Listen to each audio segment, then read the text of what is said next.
It's one of those things that I think you need to play the long game. You can spend all your time, with your superpowers, and the more you can narrow that focus and the faster you can do it, the quicker your success will come.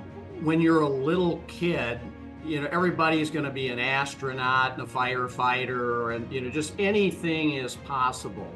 You have to recognize when it, gets there, and then you have to take some action. Life's all about experiences. I'm just shocked how many times people can do things that they don't think they're capable of. There's a difference between a dream chaser and a dream catcher.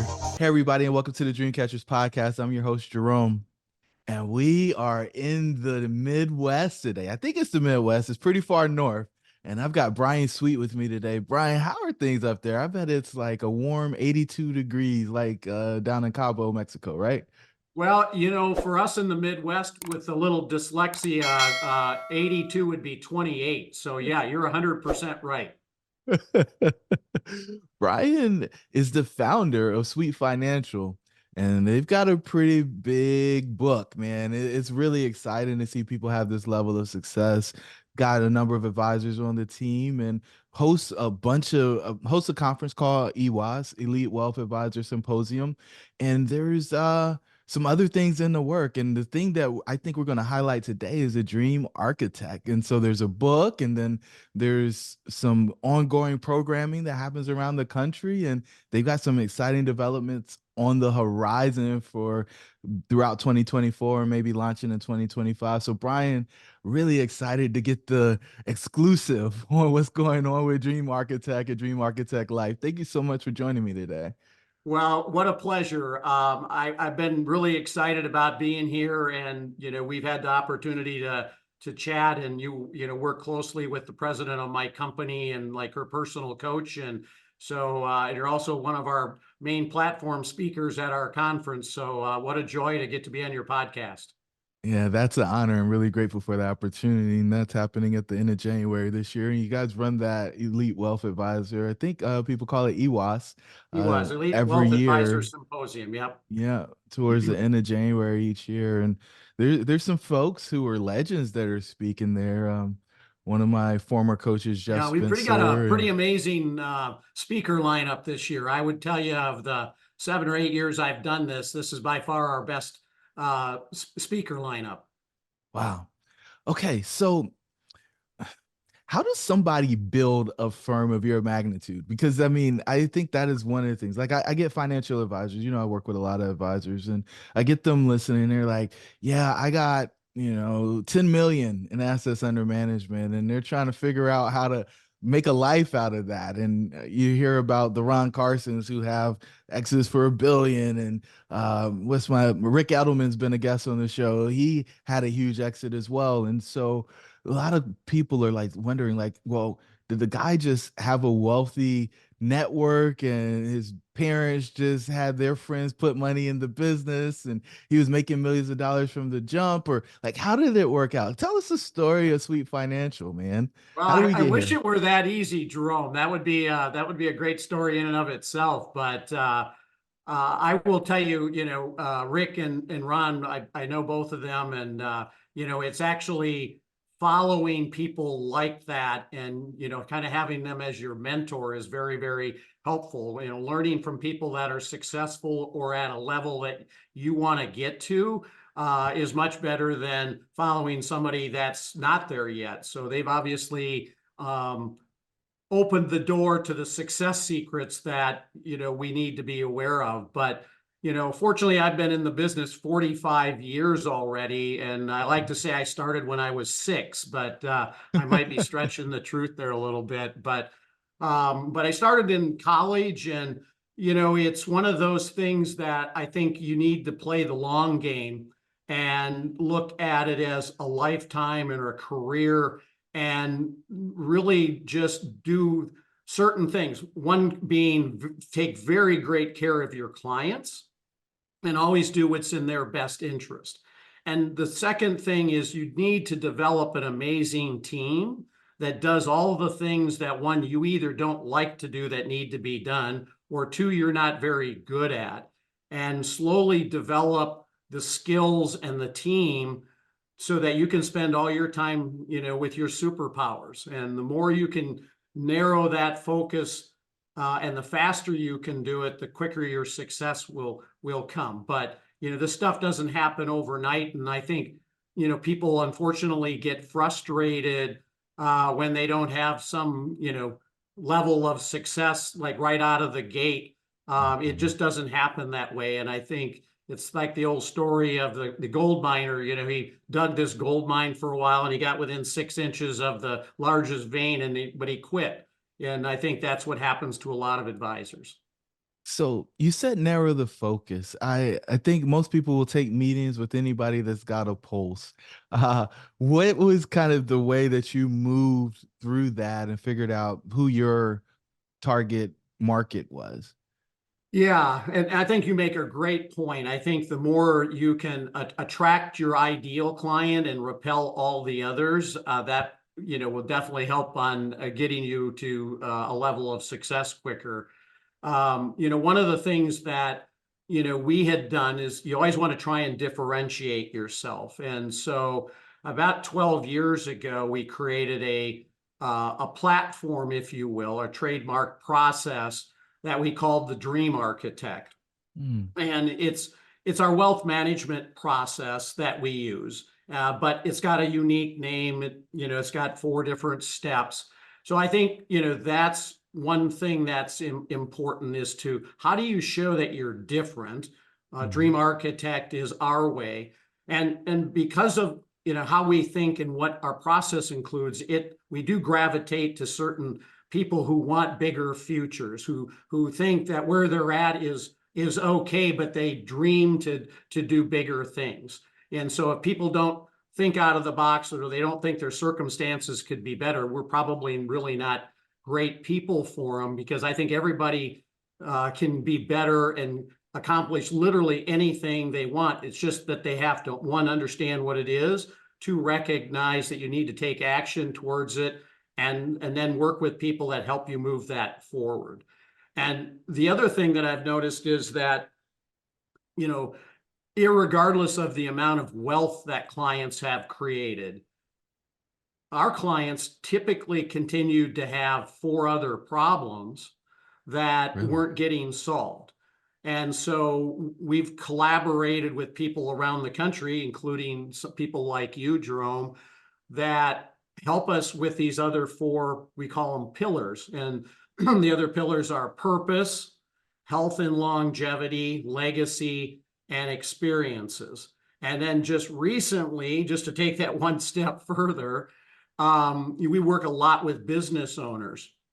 And we started realizing that business owners work their whole darn lives in their business, and then they go to sell it, and a couple of things happen. One, they didn't spend as much time preparing and getting ready for the sale, and so consequently, in a lot of cases, maybe they got 20% of the true value of their company, but they just didn't know any different. And so Mhm. what we wanted to do is be a resource and provide experts to help people make sure that that doesn't happen. If you've worked 40 years creating an amazing business, you want to make sure you're getting paid for those 40 years of effort that you have in. And so that's one area that we've added. And then we've also added with the big thing with AI nowadays. So we now have the Dream Architect Life for business owners, and it adds exit planning and how to use AI in your business. Wow. So I want to make sure I got this because you rolled through it. I was like, man, this is a I think it's a deep concept, but he's so familiarized with it over the Yeah. use Sorry of about it that that. people may not understand the nuance and intricacy of it. You said that basically, regardless of how much wealth you accumulate, there are 4 things that you still have to solve for, regardless of how much money you've been able to put away. Is that right? Yeah, 100%. Yeah. So we've got some amazingly, successful clients, billionaire clients, and whether they're, to that level or just, anybody else, those we did see 4 problems just like virtually consistently coming up, which were purpose, Yeah, health and longevity, legacy, and experiences. Yeah. Wow. I think so many people believe, especially those who are maybe first generation wealth creators, that money fixes all the problems. Nope. And I mean, you've seen it firsthand. I mean, you said billionaire, not millionaire, billionaire. That's a B, ladies and gentlemen, that they still have problems that they can't swipe a card and fix it with, right? Correct. Yeah. So how did you uncover these four problems? Is this your personal journey? Was it just advising folks at this and seeing that you solved this problem for them, but they still have this stuff that they wanted to talk to you about? Like, how did this come about? Because Yeah. there's no book that says this, Bryan, except for Dream Architect might say it, but there's no other book that says this. Yeah. I think it's been, a personal journey of mine. So as I mentioned, you've been doing this 45 years. So, hopefully you learn a lot over time. But it's also just, having worked specifically with clients and, some of those clients I've actually worked 40 plus years. So, was with them for when they got started all the way through, their retirement and into their retirement. And, it was just one of those things that I kept seeing these other issues either in conversations we had or just in problems that occurred after they retired. And it just kind of at one point just kind of hit me and goes, well, I don't see anybody helping anybody with this. And so I need to get a collection of really talented people, because those are areas that I don't have any expertise in. But I'm fortunate that I know a lot of people that have specialties in that. So why don't I collaborate with all of these experts and bring everybody together and create a platform, which we call the Dream Architect Life, which solves all five problems. Man, the other thing that you said, and it's a word that I don't hear a lot of adults using, is dream. You know, most people stop dreaming when they're like 8, maybe 10 at the oldest, and then about 12 they really start pounding you on where you're going to be when you grow up, and start getting practical. And the curiosity and the creativity kind of goes out the window, and it's all about how can you get in a system and follow that system or path to get to what I think most of us would consider, who are dreamers, a mediocre life or result. um what kept that passion for dreaming going for you? I'm not sure where it comes from, but I've been fascinated by the topic forever. And I would agree, Jerome. I think when you're a little kid, everybody's going to be an astronaut and a firefighter, and, just anything is possible. And I don't know if it's school or, parents telling people, well, that's silly, you can't be that. But I think it's just a combination of things where people are told that they're not capable of this, or it's not possible. And in reality, I think that's the biggest problem that, happens, is then people start believing that. And, the greatest example, there's a lot of them, but, Elon Musk, you talk about a big thinker, let's colonize Mars. And then he creates all these companies that, ultimately help him get to that goal. So, and just personally, I can tell you, I'm a big believer in setting goals and, having dreams. But, I write things down and I put pictures together of what they look like. And I've just personally found that if you write it down and look at it, whatever it takes to have it happen, that information materializes and it comes in front of you. Now, you have to recognize when it, gets there, and then you have to take some action. But I can tell you so many things in my life that I would have told you were never possible, and they've come true. And so now I'm even a bigger believer. And I just see with clients a lot of times they don't think as big as they could. And so people retire, and then you want to talk about, well, what's, if anything were possible in life, what would you want to do during retirement? And no one comes up with anything creative. And the biggest problem we have with clients is literally they don't spend enough money. And I spend probably 95% of my time trying to get people to think out of the box, to do things that would have an amazing effect on their lives, their family members' lives, that create these experiences, because life's all about experiences. And so it's just kind of become a passion of mine, which is why I created the Dream Architect and all these other things, is to try and provide resources and help to get people to change their mindset and to think a little differently. Because personally, I know that stuff can happen, and I want other people to experience it too. What is a risk that somebody would experience by not dreaming big enough? I think many people, and I probably should have said this before I asked the question, but I'll ask the question again on the backside of this, but this just tucked me somewhere. So I see a lot of people who will not spend money because they've cultivated this muscle of frugality because they were saving or they weren't used to having cash flow. And then when they exit the business, they have more money than they've ever had in their bank account at one time. And the only thing that they can think is, I don't want to run out of money, or I don't Right. want to be poor again. I remember listening to a guy talk who was worth about $11 million, and his biggest fear was sleeping under a bridge again. And so he was spending very little money on an annual basis because he didn't want to end up sleeping under a bridge. And I don't think he'd ever slept under a bridge, but that was his biggest fear, right? And so, what outside of that fear kind of controlling and governing their lives, like what is the biggest risk of people not living a life of their dreams on the backside of, we'll just call it retirement, right? Or you can Yeah. call it financial independence, but what is the risk of them not doing that?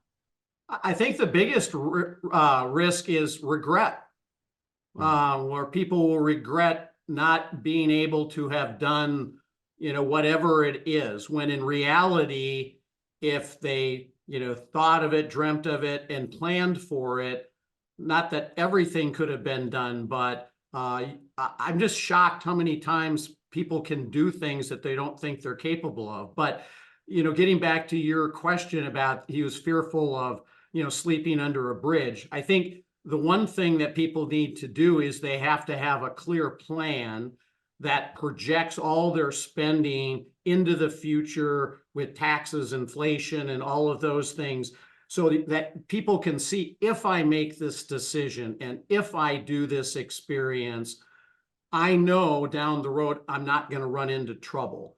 And I have just found that if people can talk about those things, and then we can physically or visually show them mhm. the outcome of what happens, then they're much more likely to take that step forward and engage and do something new.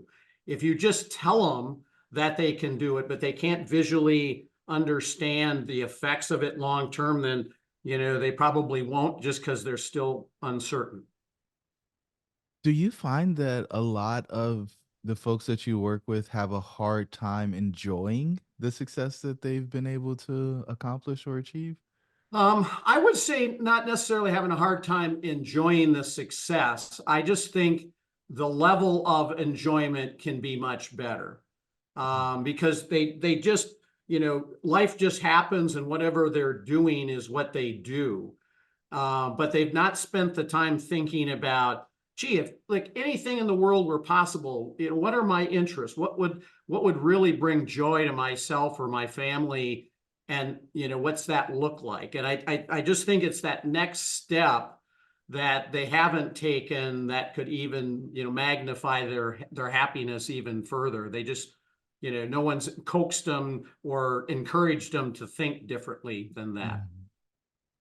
So I would suspect that you're probably a living example of being a dream architect, right?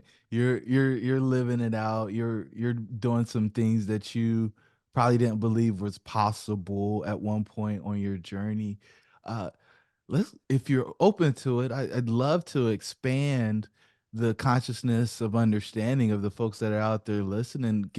maybe let's go to 30-year-old Bryan. So you actually figured out that you're going to stay in the business, right? I did, You yeah, got there through you that go. part and you actually Yeah, that was realized, the first hey, positive. yeah, I'm going to be here. And now that's probably what, 30 years ago, maybe a little bit more. Well, yeah, well, let's just say I turned 65 this year, so. Man, that's a milestone there, brother. Um, and still in business through all of the cycles and so on and so forth. What would 30-year-old Bryan look at your life today and say, I don't know how that guy got there, but this is pretty impressive. Yeah, I mean it's been a heck of a ride. I'm amazingly, fortunate. And I would agree. I mean, if you would have asked me at 30, all of the things that I've been able to do and the travels that I've had and the experiences and the success and the people I've gotten to meet. I mean, I couldn't even have remotely even given you 10% of that. So I would tell you, I absolutely feel like I'm the spokesperson for the Dream Architect life, because I would tell you I've, done, lots of crazy things and fun things. But the point of that is not to say that I've been, fortunate and I got to do it, but it's more that if I can do it, anybody can do it. Because like a lot of people, I didn't have the golden spoon. And Hey guys, as you might know, a very small percentage of the people who actually listen to this podcast are subscribers. So do us a favor, subscribe.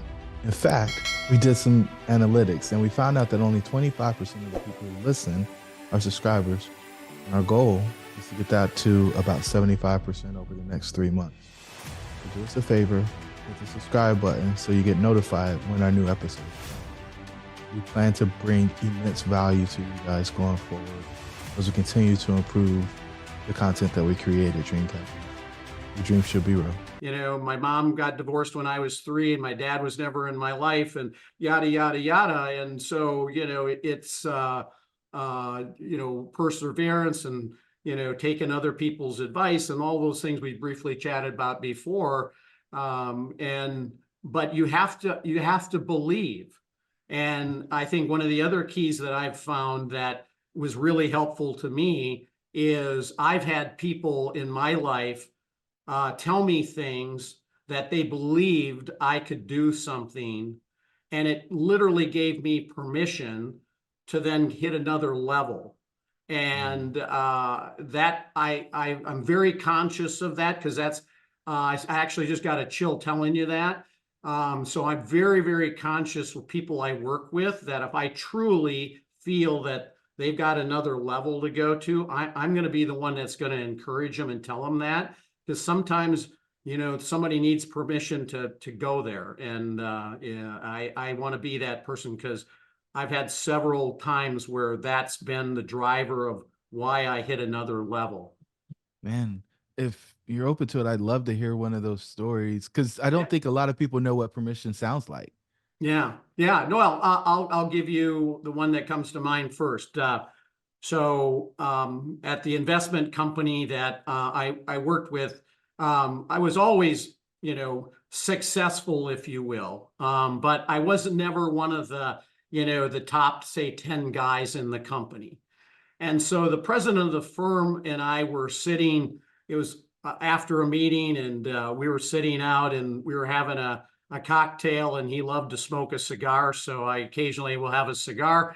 And we were just chatting. And, he looked at me that day and said, Bryan, I just wanted to tell you something that I've been meaning to tell you, that I think you could be one of the top advisors in the company, and I just wanted you to be aware of that. And at the time I, did really well, but literally the very next year I was in the top 10 and never got out of the top 10 after that. And I give him credit for getting me to turn on a switch, Yeah. because the only thing that changed is his comment and then my belief and my ability to do it. Yeah, that's fantastic because I think a lot of people don't realize that it's available to them and then somebody coming in and making them aware that Yeah. it's a possibility Yeah. is a game changer.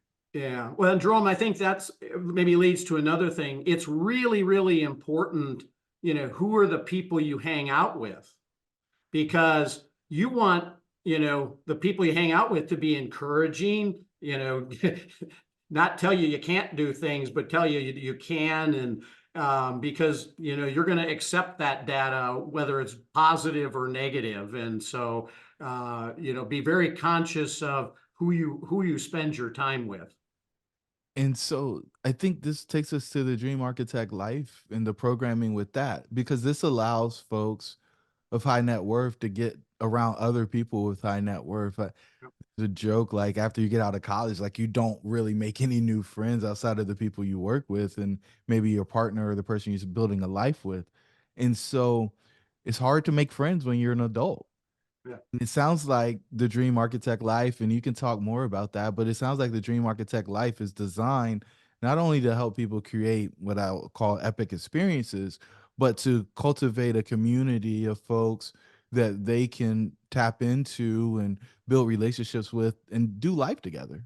Yeah, no, really well said, Jerome. Thank you, because that is truly what we want to do is we want to build a community of like-minded people, because it is somewhat rare to have people that maybe think that way and want to get to another level, and so having a group that you could reach out to or are aware of is helpful, especially when life's little issues pop up and troubles and whatnot. Having somebody to be a resource to you is going to be really, really helpful.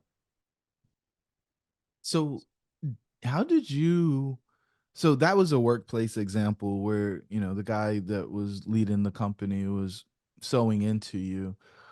This community thing though, when did you first get exposure to this concept that who you spend your time with is going to have a big impact on where you end up or what you become or what you think is normal? Yeah, I'm very fortunate. I'm kind of a coaching junkie, if you will. So since I've been a little kid, I followed like Zig Ziglar, and then I've been a big fan of Dan Sullivan and been taking strategic coach for 25 plus years. In a Genius Network, which is another group, and these are all big thinking people, but Jim Rohn is another good one. And, all of these people, one of their thoughts is always about, you think like the people you hang around. And so, if you're hanging around somebody that's out eating pizza and, drinking beer every night, 6 months from now, you're probably going to, weigh a little bit more than you do now. Consequently, if you hang out with people that go to the gym and work out, you're probably going to be in a little better shape, type thing. And so, just getting constant exposure to that, and just realizing that, that type of, information is really, really true. And just thinking about personal life examples that you may have had where, somebody was negative, and what, frustrations it might have caused you, or the toxicity that it brought to your life, get you to realize that, yeah, that is important. And you want allies and not enemies to help you have a better life. Man, allies and not enemies to creating a better life. That cuts a little bit because I think a lot of people are surrounded by folks who don't actually want the best for them.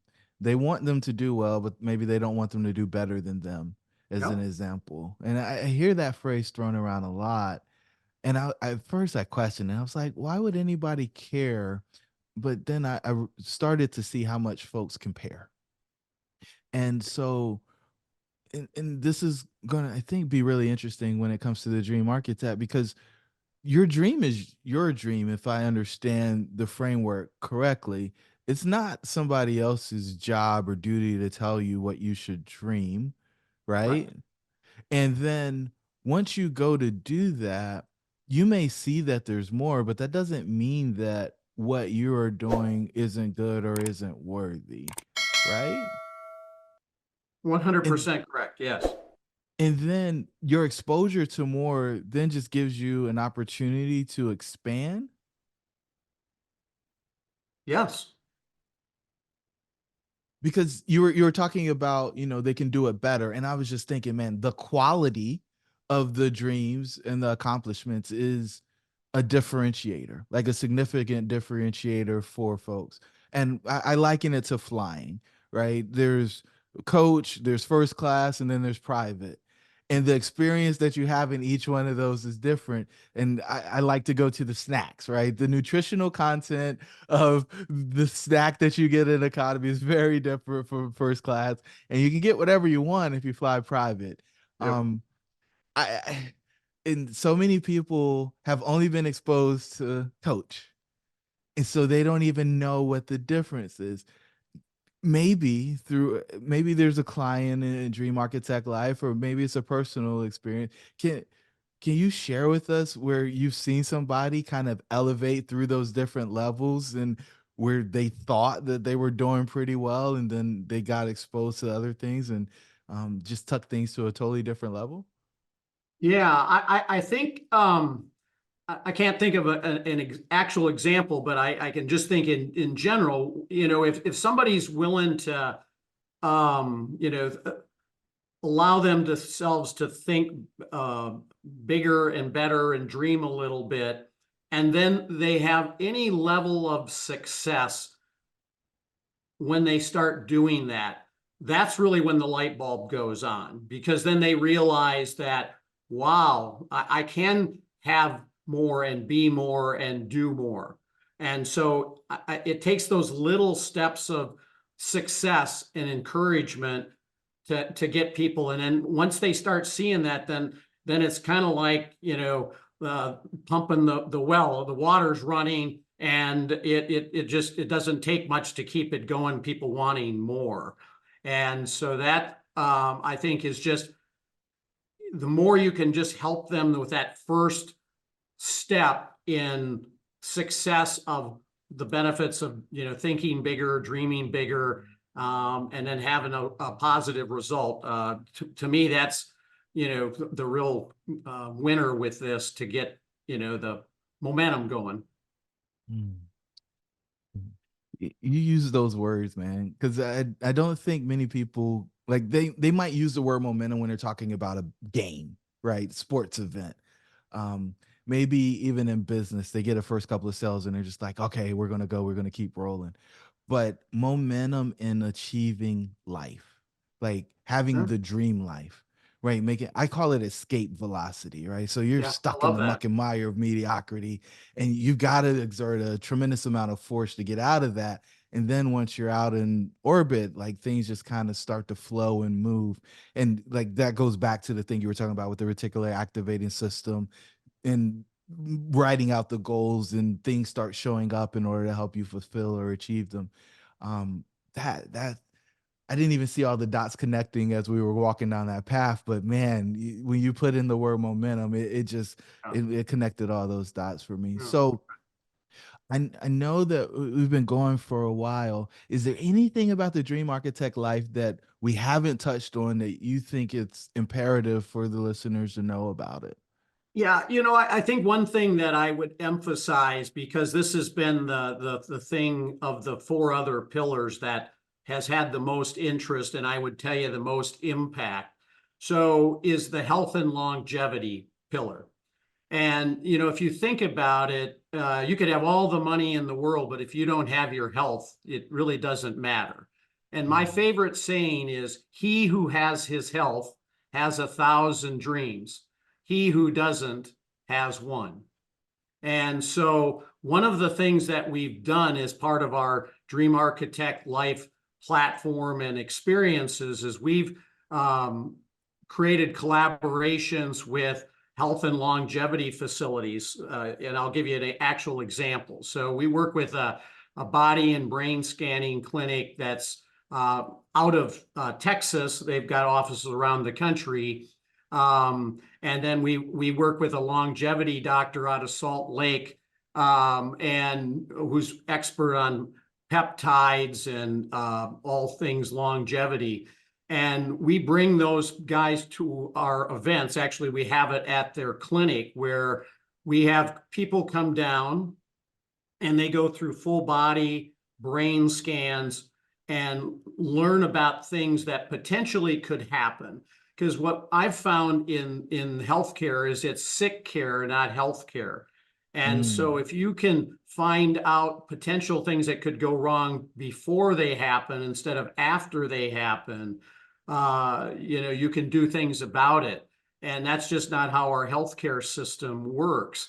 And so we've had many, many people come to these scans, and we've actually, knock on wood, this is, like a really positive experience. Like we've found people that had their widowmaker artery 95% clogged. And if anybody knows about the widowmaker artery, that could take you just that quick.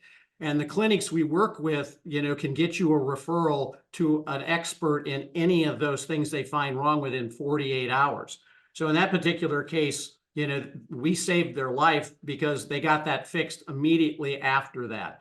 So it's just people learning about health and longevity and opportunities to be proactive so that, all of the time and energy you put into building your wealth, you're actually able to use it productively over a longer period of time. Because the worst thing is to have something happen to your health and you spend all your time and money, getting better and sitting in doctor's offices trying to remedy it. If you could fix it in advance or be aware of it, wouldn't that be amazing? And your health is great up to the point in time when you're not here anymore, instead of spending the last 4 or 5 years in, nursing homes and things like that. So that's been great. And we bring in sleep doctors, doctors on Alzheimer's. That's a big thing. And it's more of an education. We don't do it ourselves. We just go out and collaborate with experts in each of those fields, and then tie in all the pillars. So it's a very fun educational, but in the cases that I mentioned, it could be a life-saving opportunity too. man, I don't, the word quality just keeps coming up in this conversation, right? The quality of your health on the backside directly impacts the amount of enjoyment you have. Yeah. And it controls the activities you can do. If you're short of breath, you're not going to do anything that requires a bunch of walking or, swimming or anything from an exploration standpoint. So I think those parts are so important. Um, are you seeing more and more people? I know they're talking about life expectancy. Are you seeing people live longer? And like, if are they living longer with higher quality of health, or are they just kind of hanging around and Yeah, I would say in general, I mean, if you look at all the statistics, and I'm, very fortunate to have gotten to meet some of the, world-class doctors that are working on, things in the longevity space, Dr. David Sinclair and Dr. Mike Roizen. And one of the just interesting statistics is they're saying that by the year 2030, that people will actually, for every year that you live, your life expectancy will actually be more than a year. So if you can stay in really great health till 2030, all these medical advances, will be such that your life expectancy will continue. And I don't doubt that that's true. It's just amazing what goes on in the medical fields. But you just got to be aware of things, and there's certain things you should and shouldn't do, or at least be aware of, and just be knowing it so that you can make the right decisions as to how best to maintain and take advantage of these opportunities. You may not want to, but I would tell you that if you're aware of them, most people would. If they could have a less painful, less a healthier life, and not have to spend as much time in the doctors by being proactive, wouldn't you want to know that? I think most people would. Yeah, I think everybody wants to know everything except for the day that they're no longer going to breathe. I Yeah. think that's what most Yeah. people But if want to you know. could have a great life up until that date, and you could do things to help, make that come true, then, that I think is a good, worthy goal. I love it. I love it. I love it. Um, Man, we've covered so much ground. I always love to wrap up these episodes with the final thought. And so, if the listeners had to take one thing away from this episode, we've got the pillars, we've got the problems that people are that wealth doesn't solve. We've got the concept of dreaming. If they had to take one thought away, what would be that thought that you want them to carry on with them? Yeah. I guess I would say that for everybody out there, that their life and their results in the future can be better by having a change in your mindset and, thinking and dreaming a little bigger and better. And it's great to be able to do that, and also have a person you can do it with to, encourage you. But just from personal experience and from working with, hundreds of clients, I just know that's so true. And it's so rewarding when you can help people, get over that hump to think bigger and better, and then the magnitude of the results that it has on their life. And so just don't accept the status quo. Think bigger, think better, and life will be that way. What a perfect message for the Dream Catchers podcast. Dream bigger, dream better. Bryan, if the listeners want to find out more about you or Dream Architect or Dream Architect Life, what's the best place for them to go? Well, you can go to sweetfinancial.com, would be our financial planning firm. You can go to dreamarchitect.com and learn more about the Dream Architect Life, and what that's all about. Otherwise, you can certainly reach out and email me at Bryan, Bryan, at sweetfinancial.com, and I will absolutely answer any questions or whatever you might have. So I'd love to hear from anybody that wants to know how they can take their life to the next level. Wow. And he absolutely responds, ladies and gentlemen. It's really cool to see what technology can do and what you're able to do, even if you're not sitting at your desk. Oh man, Bryan, thank you so much, man. You're the epitome of a dream catcher, and you're helping other people catch their dreams, which I think is a level of transcendence that so few people actually reach.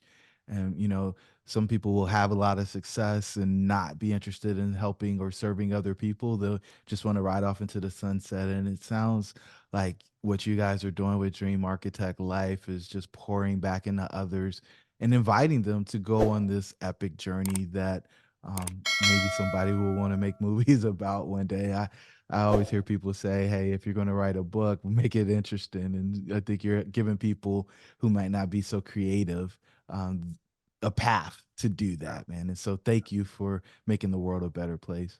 Well, I appreciate it, and right back at you. The things that you deliver in the world, and how you move things forward is amazing. And so keep up your great work too. That's an honor, brother. Thank you so much. To the Yeah. listeners, your dreams should be real. We'll chat with you on the next episode.